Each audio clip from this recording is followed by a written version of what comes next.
Mark and Jessica had been married for 10 years, a decade filled with love, laughter, and the inevitable challenges that come with a long-term relationship.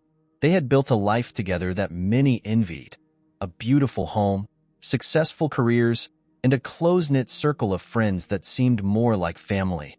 Mark was a dedicated and hardworking man who had poured his heart and soul into his business, transforming it from a small startup into a thriving enterprise. Jessica, on the other hand, was the embodiment of grace and charm, her beauty captivating everyone who met her. She had a natural ability to light up any room she entered, and it was no surprise that she was the social butterfly of their group. Their marriage had always been strong, or so Mark believed. They were partners in every sense of the word, supporting each other through the highs and lows of life. They shared everything: dreams, fears, and even their closest friends, David and Ryan. The three men had grown up together, their bond forged through childhood adventures and the trials of adulthood. David and Ryan were more than just friends to Mark. They were his brothers in every way that mattered. They had been there for each other through thick and thin, and Mark trusted them implicitly. But as time passed, Mark began to notice subtle changes in Jessica. At first, it was nothing concrete, just a feeling, a gnawing sense of unease that he couldn't quite put his finger on.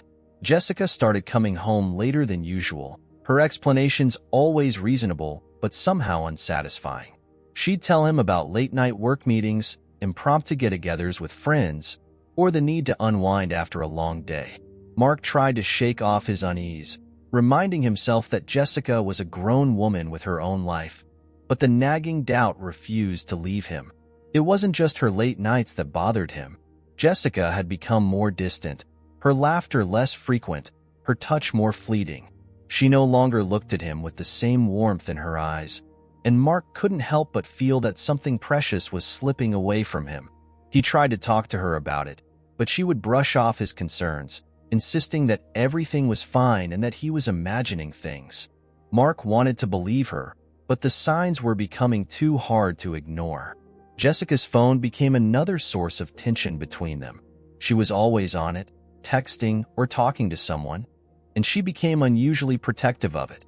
Whenever Mark entered the room, she would quickly lock the screen or turn the phone face down on the table. He couldn't remember the last time she had left her phone unattended, and it gnawed at him, feeding his growing suspicion.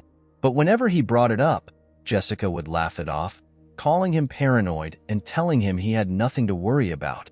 Despite her reassurances, Mark couldn't shake the feeling that something was terribly wrong. He started noticing other things: how Jessica would avoid his gaze when they talked, how she seemed more preoccupied, lost in her thoughts. Even when they were together, it felt like she was miles away, her mind occupied by something or someone else.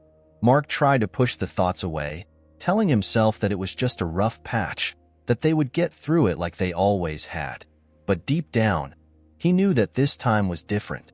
The days turned into weeks, and Mark's unease only grew. He tried to convince himself that he was being overly paranoid, but the signs were becoming impossible to ignore. Jessica's behavior continued to change in small but significant ways. She started dressing up more, wearing outfits that Mark hadn't seen before, and spending more time on her appearance than usual. She was always careful about her looks, but now it seemed like she was putting in extra effort, and not for him. Mark's suspicions deepened when he noticed the change in Jessica's scent. She had always worn the same perfume, a light, floral fragrance that he loved. But lately, she had switched to something different, something more exotic and unfamiliar.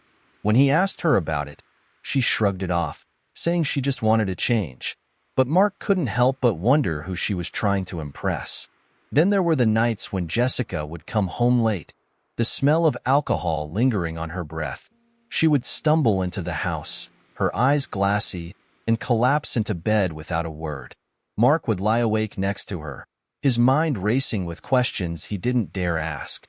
He didn't want to believe that his wife, the woman he had loved for so long, was capable of betraying him.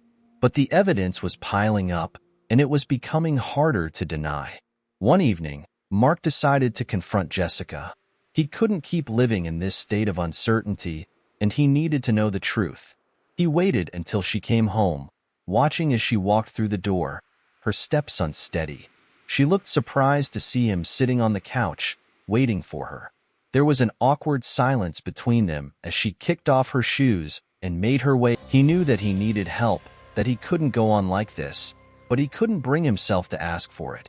The pain was too overwhelming, too all-consuming. Just when Mark thought he couldn't sink any lower, something unexpected happened. He received a letter in the mail, a letter that would change everything.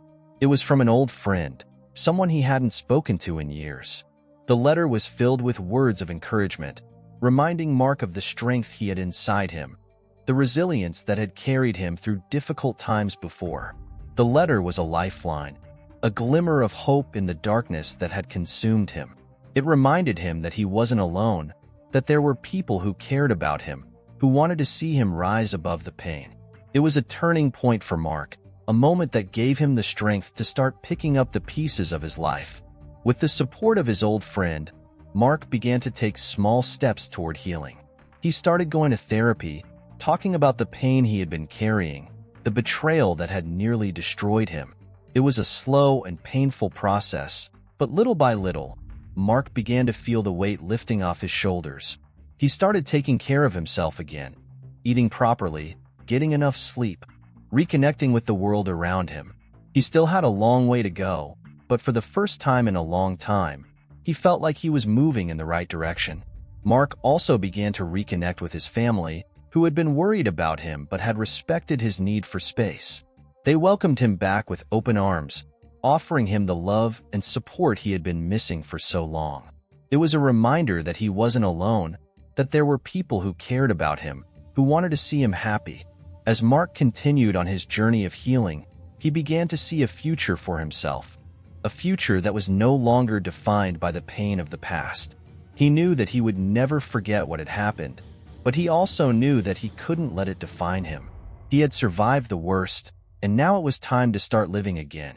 Mark made the decision to sell the house that had once been his home with Jessica. It was too full of painful memories, and he needed a fresh start. He moved to a new city, far away from the place where his life had fallen apart.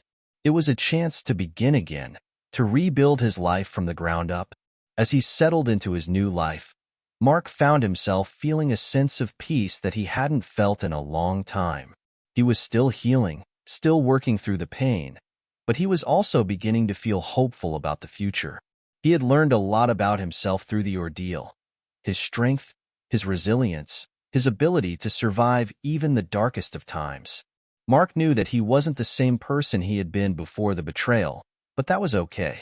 He had grown, he had changed, and he was ready to embrace the new version of himself. The road ahead was still uncertain, but for the first time in a long time, Mark felt ready to face it.